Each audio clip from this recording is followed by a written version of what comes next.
heard that you just completed your Masters of Science in Major Program Management from the University of Oxford, which is a huge achievement and also a testament to your work ethic. So a big congratulations there for you. What was the title of your dissertation? Thank you very much, Hannah. Yeah, that's also very special to me because I always wanted to do, I've always wanted to study in a university like Oxford. So when I got this opportunity 2 years ago, was a big challenge for me to, I'm based in Singapore and then I have to be in the UK every alternate month for my classes. And it was a, 2-year commitment with my family here. And, I have to travel with the full-time work.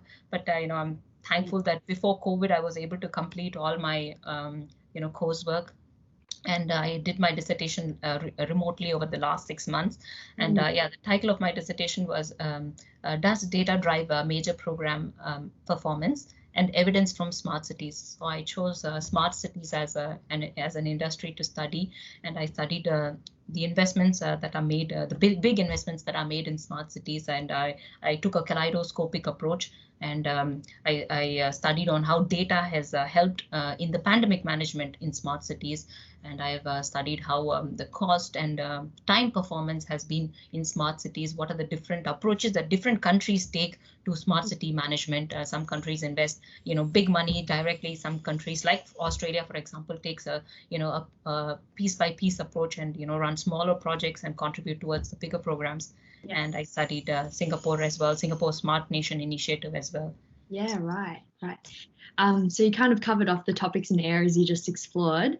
I'm kind of keen to hear, what were some of your key findings, especially when you were talking about committing the big money upfront or versus just piecemeal? What were your findings? Yeah, one of the findings was that it's safer, wiser to commit to smaller projects and then funnel up towards a bigger program. Okay. So Australia, for example, is doing it well. At least that's what my findings say. I've studied about 81 projects across Australia. And so the findings is that the cost and the time deviation is very less because, Australia runs it in a very innovative way, having, calling universities, calling startups to run these projects and, getting the town councils to commit equal amount that the central government is funding.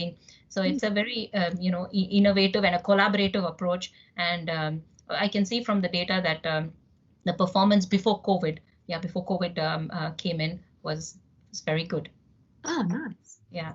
And on the other hand, Singapore is another example where they have a smaller strategic projects that again contribute to the larger Smart Nation program, and they are doing very well as well in terms of making a difference in the people's lives and also ensuring that the money gets the spent money gets appropriately utilized. I think that's another example. Versus when compared to the other countries which invest big money, so it gets difficult to manage, and you have to bring in a lot of technical consultants, smart city consultants who manage those large programs for you, and then again that actually masks or that reduces the transparency again to the at the government level and so on. And then another finding that I have to now I think I will do another research from here is that's going to be my own personal research is data privacy, the importance of data privacy. I didn't set out at the beginning of my research to find that, but that's a finding that I got during the course of my research on the importance of data privacy. That data privacy, like I said, can make or break programs. So I think that's what I will explore next. Yeah, right. In our conversation last week, you did mention that people it's that whole privacy versus security thing, and there's a price to be paid for the security of a smart city. You give up your privacy in a way, or parts of it anyway. Yeah. I wonder, actually, just an off-the-cuff question. Do you think that a lot of the major cities in the world are moving toward being more digital? Is that a general trend? Okay, there are about 170 countries in the world, right, that have smart city initiatives.